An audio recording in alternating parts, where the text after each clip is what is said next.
Good morning student, स्वागत है हमारी ऑनलाइन क्लास में। हम डाइजेस्टिव सिस्टम के बारे में पढ़ रहे थे और अब तक हमने जो है आहार नाल यानी जो एलिमेंट्री कैनाल है, एलिमेंट्री कैनाल की जो है स्ट्रक्चर के बारे में, उसके जो विभिन्न अंग है उसकी संरचना के बारे में हमने अभी तक पढ़ा है।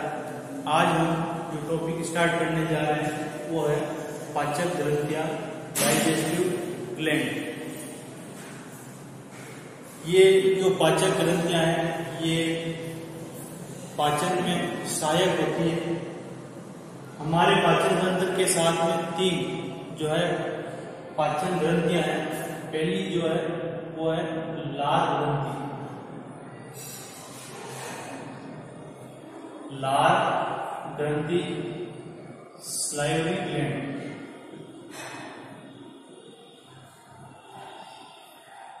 और दूसरी जो है वो है यकृत, लीवर। और तीसरी जो है वो है अग्नाशय, पैंक्रियास। तो ये तीन जो है डाइजेस्टिव ग्लैंड है, लार ग्रंथि, यकृत और अग्नाशय। ठीक है, तो सबसे पहले हम लार ग्रंथि के बारे में पढ़ेंगे। स्लाइवरी ग्लैंड, लार ग्रंथि।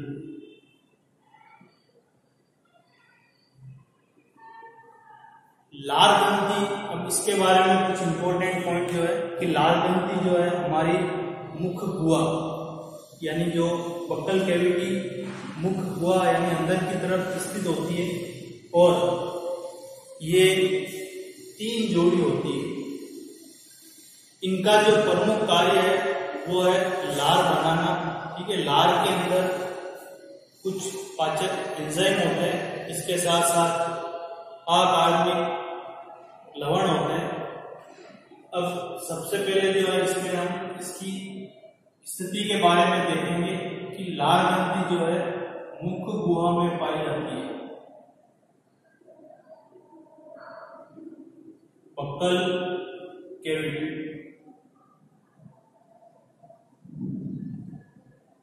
में ये स्थित होती है।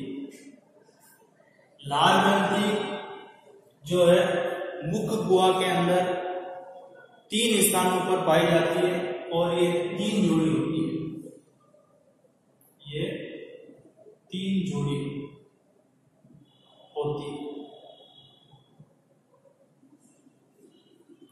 तो यहाँ पर हम एक रफ डायग्राम के माध्यम से समझते हैं कि जो तीन जोड़ी है वो कहाँ कहाँ पर होगी।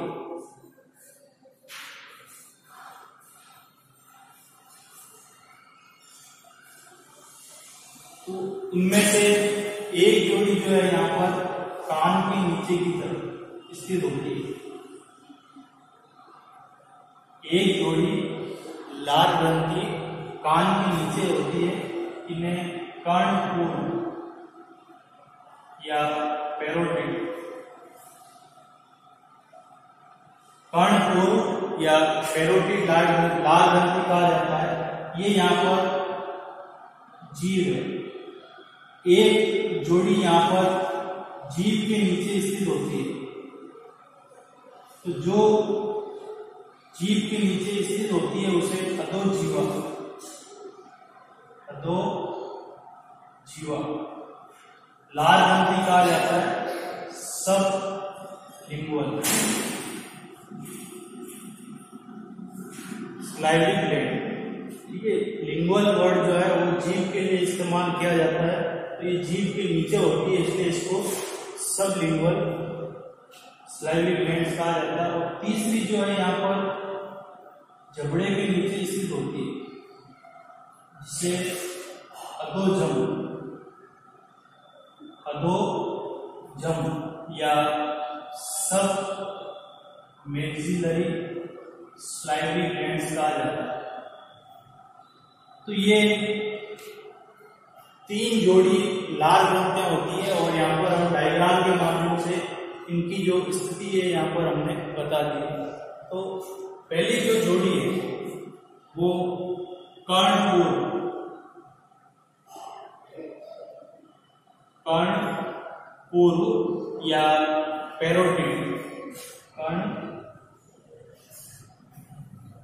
पूर्व पैरोटिड ग्लैंड, ये कान के नीचे स्थित होती है। ठीक है, यहां से एक नलिका के द्वारा इसमें बनने वाली जो लार है वो एक नलिका के द्वारा यहाँ पर ऊपरी जबड़े के जो इंसिजर्स दांत होते हैं वहां पर ये एक नलिका के माध्यम से लार स्त्रावित करती है। इस नलिका को स्टेंसन नलिका कहा जाता है। तो ये कर्ण पल्लव के नीचे स्थित होती है, कर्ण पल्लव के नीचे स्थित होती है। यह एक नलिका जिसका नाम स्टेंसन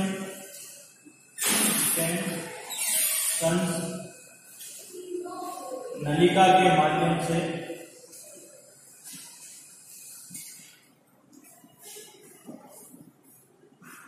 ऊपरी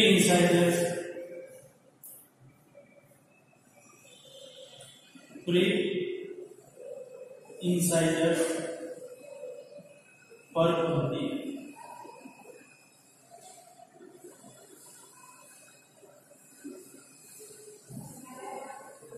और जो तीन जोड़ी जो लार ग्रंथियां उनमें से सबसे बड़ी पैरोटिड ग्लैंड्स होती है। अक्सर इनमें क्या होता है कि वायरस संक्रमण के कारण, वायरल इन्फेक्शन के कारण इनमें सूजन आ जाती है, जिसे पर्णमूल कहा जाता है या मम्स कहा जाता है।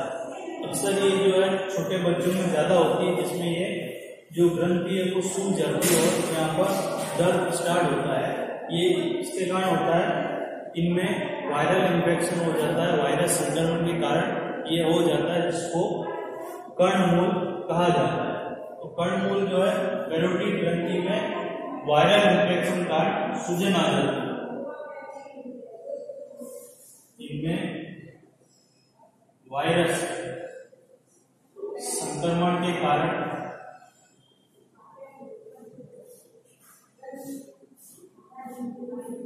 सूजन आ जाती है।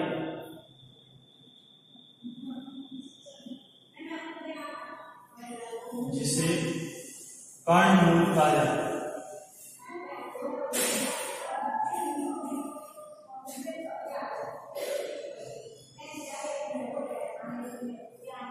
तो ये जो है पैरोटिड ग्लैंड्स के बारे में। फिर इसके बाद में दूसरी जोड़ी जो है वो हम अधोजम के बारे में पढ़ेंगे कि जो अधोजम लार ग्रंथियां हैं उनके बारे में।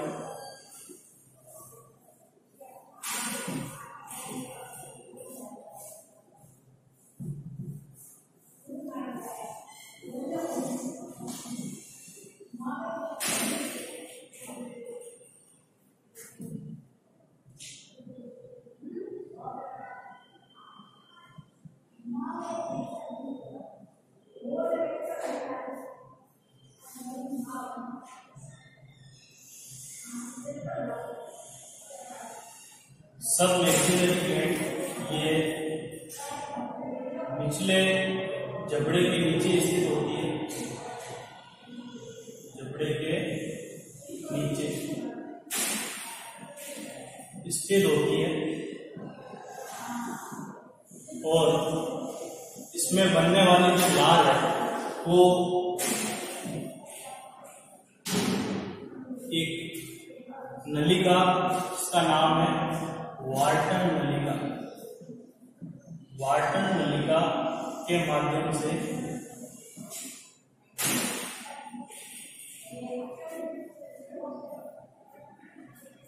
निचले इंसाइजर्स पर होती है।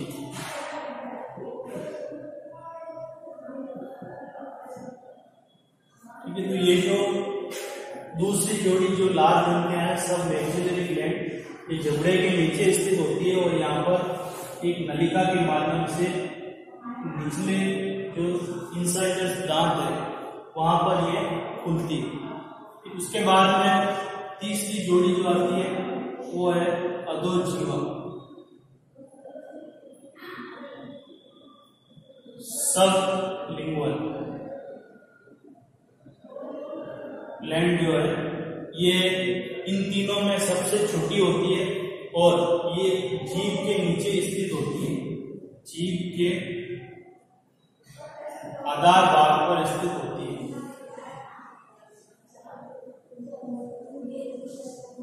और इसमें बनने वाली जो लार है वो रेविनस नलिका, नलिका का नाम है रेविनस नलिका के माध्यम से, रेविनस नलिका के माध्यम से जीभ के आधार पर खुलती है।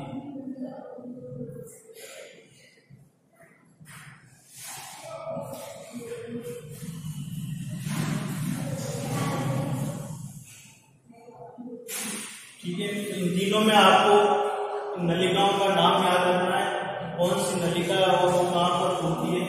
अब इन तीनों जोड़ी जो ग्रंथियां हैं, लार ग्रंथियां, इनके द्वारा लार बनाई जाती है। स्लाइड, लार के अंदर दो एंजाइम होते हैं, एक तो अल्फा अमाइलेज जिसको टाइलिन भी कहा जाता है और दूसरा है लाइसोजाइम।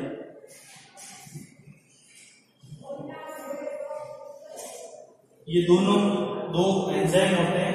इसके अलावा लार के अंदर कुछ आयन्स होते हैं जैसे पोटेशियम आयन, क्लोराइड आयन और HCO3 माइनस आयन उपस्थित होते हैं। इसके अलावा इसका जो अधिकांश भाग है उसमें जल उपस्थित होता है। तो इन लार ग्रंथियों के द्वारा एक दिन में लगभग 1 से 1.5 लीटर लार स्रावित की जाती है जो पाचन में सहायक होती है। तो ये तो है लार ग्रंथियों के बारे में। फिर दूसरी ग्रंथि आती है यकृत, लीवर। ठीक है, ये इंपॉर्टेंट है लीवर।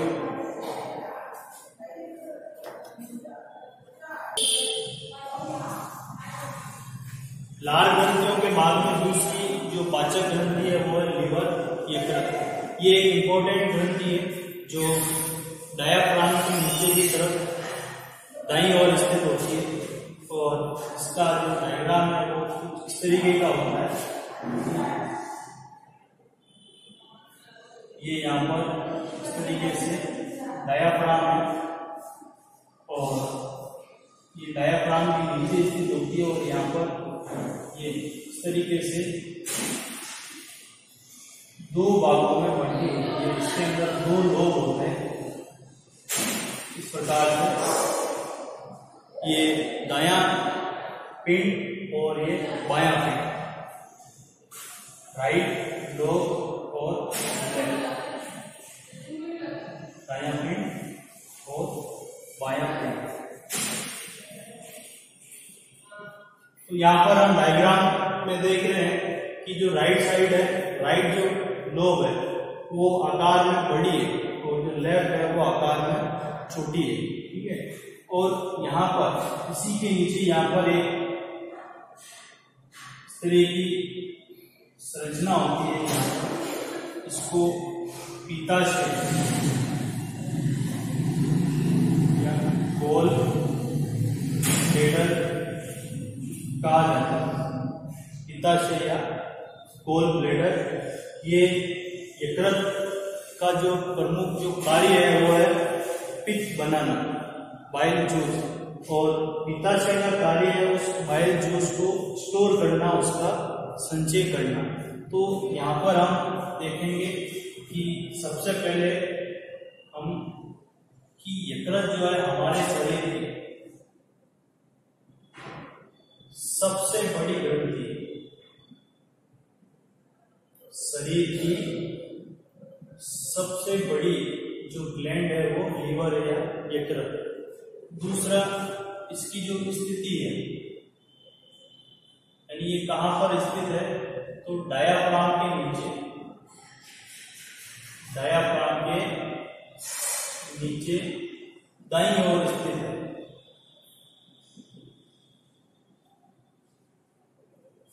ठीक है। तीसरे इसमें इंपॉर्टेंट बात याद रखनी है, ये दो पिंडों में बंटी होती है, दो पिंडों में विभक्त होती है। एक दायां पिंड जो साइज में बड़ा है, राइट, दो आकार में बड़ा होता है, और इसके नीचे की तरफ आधार भाग में पित्ताशय गोल ब्लैडर स्थित होता है। ठीक है। दूसरा जो है बायां पिंड, बायां पिंड लेफ्ट लोब, ठीक है, ये आकार में छोटा होता है।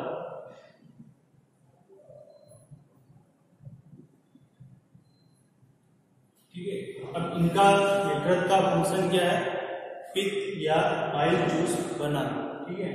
अब हम थोड़ा इसकी जो आंतरिक संरचना है उसके बारे में अगर हम देखें, तो इसकी जो आंतरिक संरचना है वहां पर इसका एक अगर थोड़ा देखें यहाँ पर हम, जिसको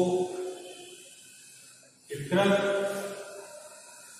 पिंड या हिपेटिक लोब्यूल कहा जाता है, तो यहाँ पर इसकी आंतरिक संरचना में इस तरह की संरचना देखने को मिलती है, इस टाइप की। यहाँ पर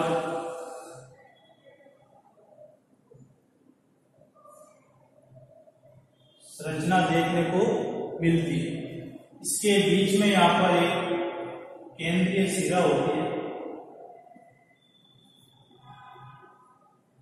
और यहाँ पर यकृत कोशिकाएं होती है। यकृत कोशिकाएं इस तरह एक लड़ी के रूप में पाई जाती है, इस तरह लड़ियों के रूप में यकृत कोशिकाएं पाई जाती है। यकृत कोशिकाओं की विशेषता यह है कि इनमें विभाजन की क्षमता होती है, और यकृत कोशिकाओं द्वारा एक पित्त का निर्माण होता है। यकृत कोशिकाओं को हिपेटोसाइट्स कहा जाता है। यहाँ पर ये यकृत कोशिकाएं और इनके चारों ओर यहाँ पर लिसन संपुट पाया जाता है। लिसन संपुट, लिसन कैप्सूल होता है जो कनेक्टिव टिश्यू का बना होता है, और इसके प्रत्येक कोण पर यहाँ पर इस प्रकार से प्रत्येक कोण पर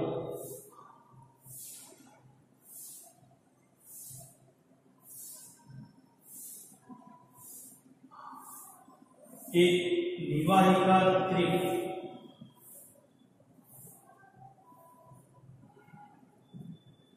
प्रत्येक कोण पर निवाहिका त्रिक उपस्थित होता है। इस निवाहिका त्रिक के अंदर यहाँ पर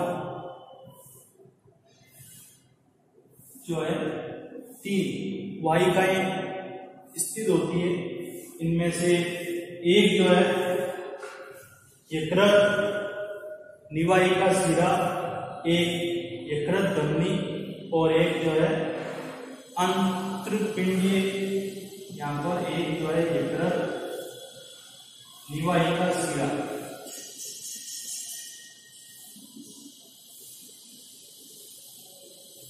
ये यकृत निवाहिका शिरा जो है, ये छोटी आंत से जो अवशोषित किया हुआ भोजन है वो रक्त के माध्यम से सबसे पहले इस यकृत लीवर के अंदर लेकर आती है। दूसरी जो है वो है यकृत धमनी, यकृत धमनी हिपेटिक आर्टरी, और तीसरी जो है आंतरपिंडीय वाहिनी। तो ये निवाहिका के अंदर ये तीन जो है, एक यकृत निवाहिका शिरा है, एक यकृत धमनी है और एक आंतरपिंडीय वाहिनी स्थित होती है। अब इनके बीच बीच में यहाँ पर जगह जगह पर कुछ कोशिकाएं होती है जिनको कुप्पर कोशिकाएं कहा जाता है। कुप्पर कोशिकाएं, ये कुप्पर कोशिकाएं आरबीसी का भक्षण करती, यानी यकृत के अंदर जो मृत आरबीसी है, डेड आरबीसी जो है, उनका भक्षण, उनका अपघटन ये कुप्पर कोशिकाएं करती है, जो यकृत में यहाँ पर इन हेपेटोसाइट्स कोशिकाओं के बीच बीच में स्थित होती है। तो यहाँ पर हम देखेंगे कि इसकी जो हिस्टोलॉजी है यकृत की, यकृत में जो संरचनात्मक व क्रियात्मक इकाई, यकृत की संरचनात्मक व क्रियात्मक इकाई जो है उसको हेपेटिक लोब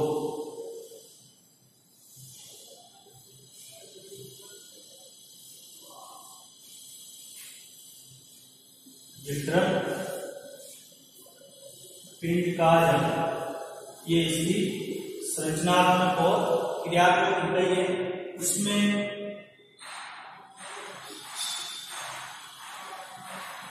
यकृत कोशिकाएं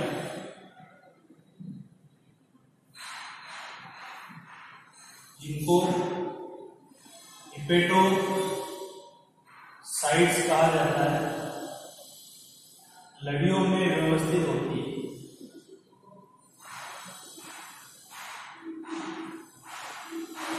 लड़ियों में व्यवस्थित होती है। इनके बीच में एक केंद्रीय शिरा होती है, जो इन सभी से जो रक्त है पहले केंद्रीय शिरा में आएगा। यकृत पिंड के बीच में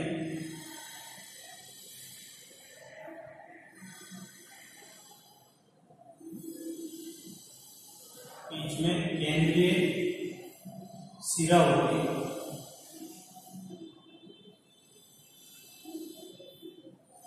और इसके प्रत्येक कोण पर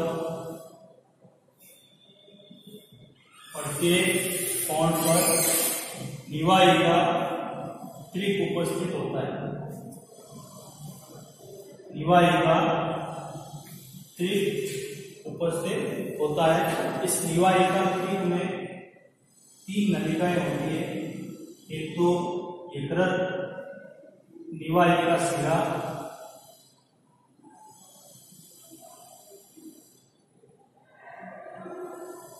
दूसरी यकृत धमनी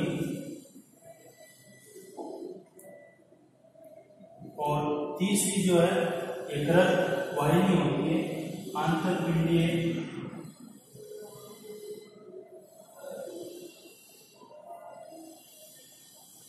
यकृत वाहिनी।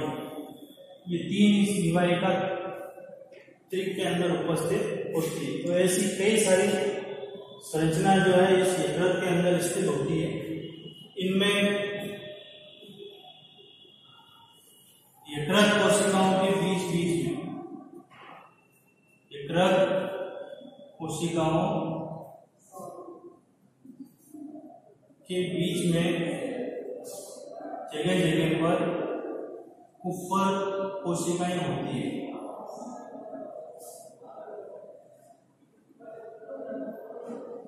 ये एक प्रकार की भक्षण कोशिकाएं होती है जो मृत आरबीसी का भक्षण करती है।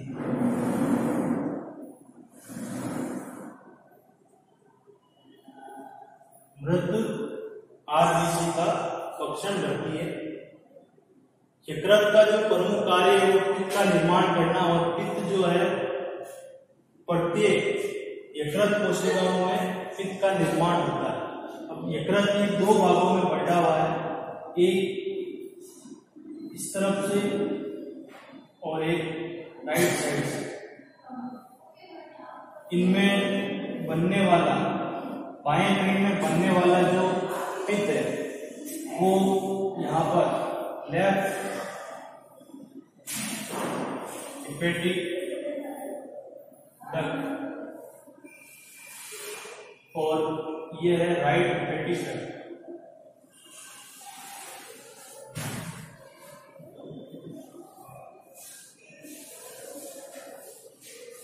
दाएं पिन से राइट हेपेटिक डक्ट निकलती है और बाएं पिन से लेफ्ट हेपेटिक डक्ट निकलती है। ये दोनों यहाँ पर मिल जाती है। दोनों जहां पर मिलती है उसको कॉमन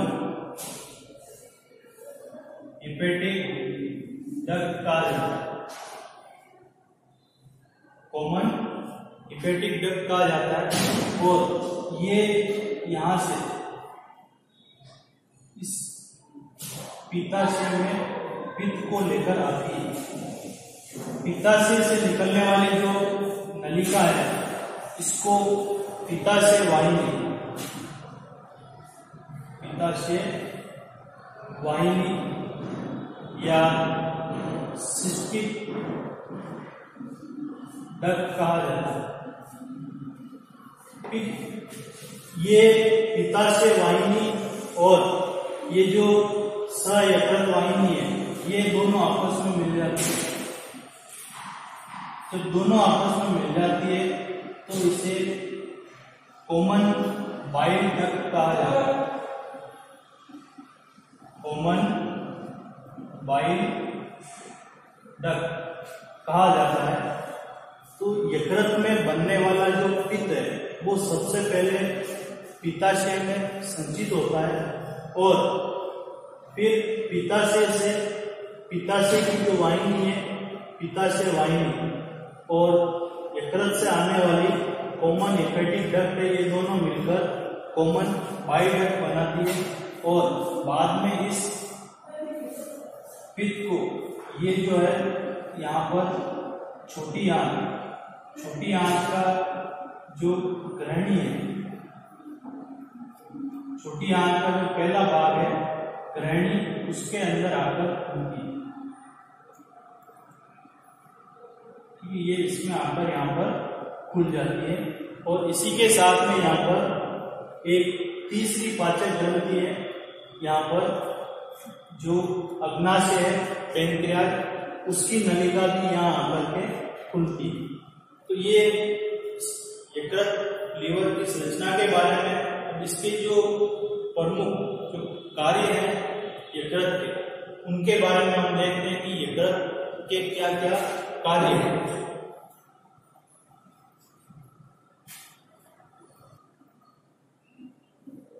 यकृत के कार्य में सबसे पहला कार्य है कि जिसको बाइल जूस कहा जाता है, इसका निर्माण करता है। इसका जो कार्य है ये वसा के पाचन में सहायक है। ये वसा का पाचकीकरण करता है। इमल्सिफिकेशन वसा का पाचकीकरण करता है जिससे वसा का पाचन आसानी से होता है। दूसरा इसका इम्पोर्टेंट कार्य कि यह शरीर में जो ग्लूकोज है, अगर अतिरिक्त मात्रा में ग्लूकोज है तो ये उसको ग्लाइकोजन के रूप में स्टोर कर लेता है। अतिरिक्त ग्लूकोज को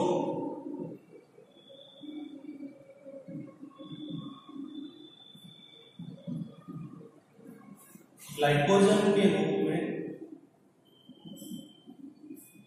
संचय करता है। इस प्रक्रिया को ग्लाइकोजेनेसिस कहा जाता है।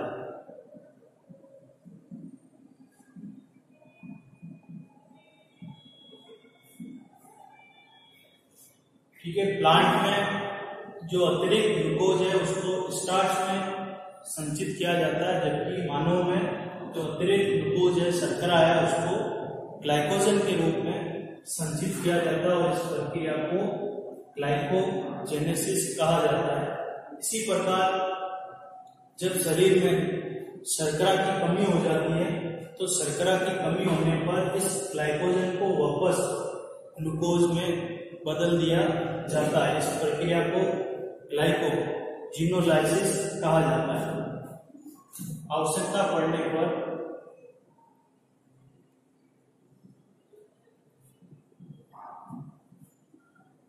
ग्लाइकोजन को वापस ग्लूकोज में बदल दिया जाता है, ग्लूकोज में परिवर्तित कर दिया जाता है। इस प्रक्रिया को ग्लाइकोजिनोलाइसिस कहा जाता है।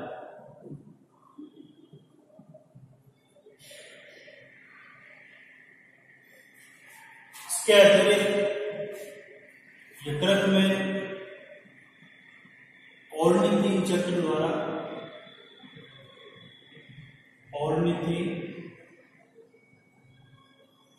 द्वारा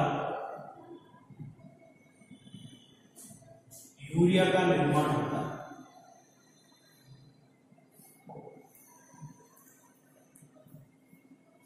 इसके अतिरिक्त ये कई प्रकार के विटामिन उनका संचय करता है। विटामिन ए, डी, के, ई, फोलिक अम्ल इनका संचय करता है। यकृत में जो कुफर कोशिकाएं होती है, कुफर कोशिकाएं ये मृत आरबीसी का अपघटन करती है, मृत आरबीसी का अपघटन करती है। इसके अलावा यकृत में भ्रूण अवस्था में नई आरबीसी का निर्माण भी होता है। यकृत जो है इसके अलावा और भी कई कार्य करता है। इसमें जो पित्त लवण होते हैं, पित्त लवण का निर्माण होता है। तो इस प्रकार से यकृत जो है हमारे शरीर का एक महत्वपूर्ण अंग है, एक इम्पोर्टेंट पाचक ग्रंथि। ठीक है, नेक्स्ट ग्रंथि पढ़ते हैं अग्नाशय।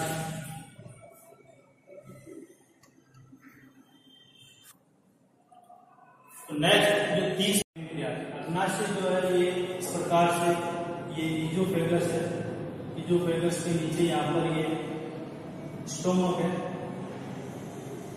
स्टोमक के नीचे की तरफ इस प्रकार से अग्नाशय ग्रंथि होती है यहाँ पर, और ये यहाँ पर लीवर स्थित है और ये गालब्लैडर। तो अग्नाशय जो है एक मिश्रित ग्रंथि। मिश्रित ग्रंथि का मतलब इसके दो भाग हैं। ये बहिस्रावी भाग और अंतःस्रावी भाग।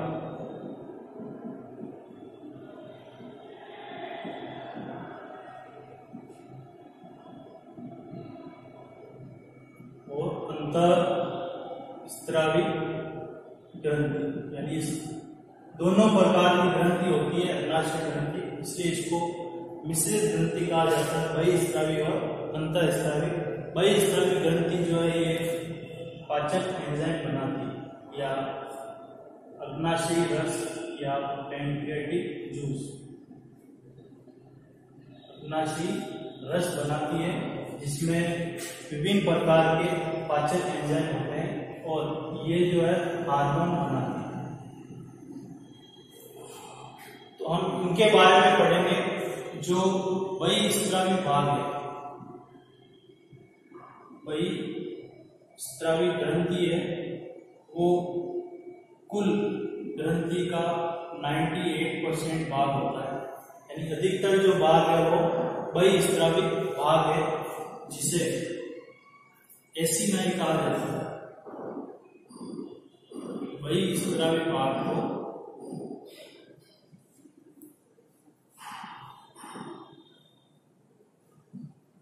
एसिनाइन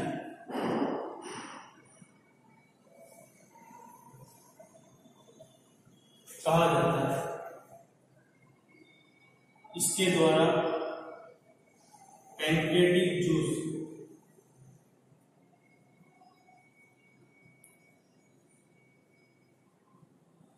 अग्नाशय रस या पैंक्रियाटिक जूस बनता है। ये पैंक्रियाटिक जूस यहाँ पर पित्ताशय और यकृत से आने वाली जो नलिका है, जिसको कॉमन बाइल डक्ट कहा जाता है, और इनसे निकलने वाली जो नलिका है उसको अग्नाशय नलिका कहा जाता है। ये दोनों यहाँ पर मिल जाती है, मिलकर के ये छोटी आंत के ग्रहणी भाग में खुलती है। तो ये जो नलिका है, जो कॉमन बाइल डक्ट और ये पैंक्रियाटिक डक्ट है, यहाँ पर ये दोनों मिल जाती है। इस नलिका को हिपेटो पैंक्रियाटिक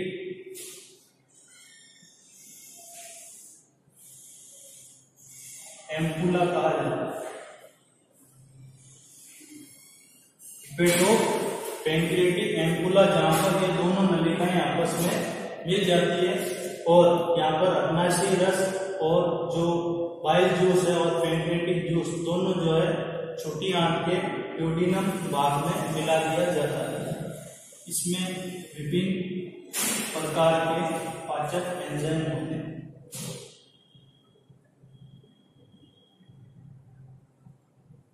फिर दूसरा जो भाग है इसका अंतःस्रावी भाग। अंतःस्रावी भाग, ये जो भाग है, ये यहाँ पर जो बहिःस्रावी भाग है जिसको एसिनाई कहा जाता है, उसके बीच बीच में अंतःस्रावी कोशिकाएं होती है, जिसको लैंगरहैंस की दीपिकाएं कहा जाता है। अंतःस्रावी कोशिकाएं बीच बीच में स्थित होती है।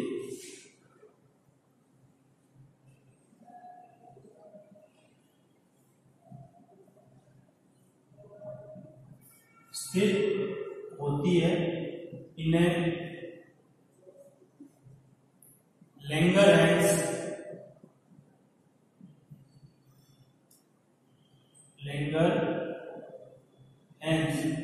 की दीपिकाएं कहा जाता है। जो अंतःस्रावी भाग है, इनमें 3 प्रकार की कोशिकाएं होती है। 3 प्रकार की कोशिकाएं होती है। पहली है अल्फा कोशिकाएं,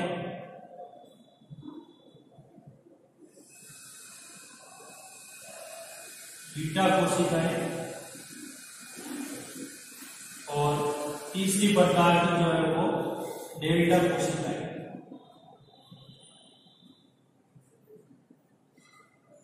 अंतःस्रावी भाग जो हार्मोन बनाती है, तो अल्फा कोशिकाओं के द्वारा ग्लूकेगॉन हार्मोन बनता है।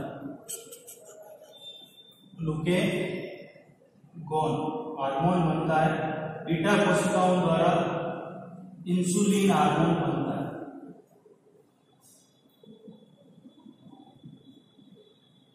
और डेल्टा कोशिकाओं द्वारा सोमेटोस्टेटिक हार्मोन बनता है।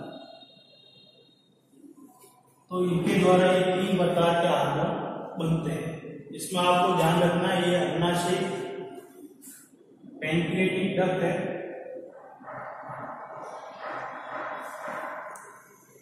जो इस कॉमन बाइल डक्ट के साथ में मिलकर यहाँ पर ये हिपेटो पैंक्रियाटिक एम्पुला बनाती है, जो छोटी आंत के ड्यूोडेनम यानी ग्रहणी में आकर खुलती है। ठीक है, तो ये पाचन ग्रंथियों के बारे में नेक्स्ट लेक्चर में हम पाचन क्रिया के बारे में पढ़ेंगे कि डाइजेशन किस किस भाग में कौन कौन से एंजाइम्स के द्वारा डाइजेशन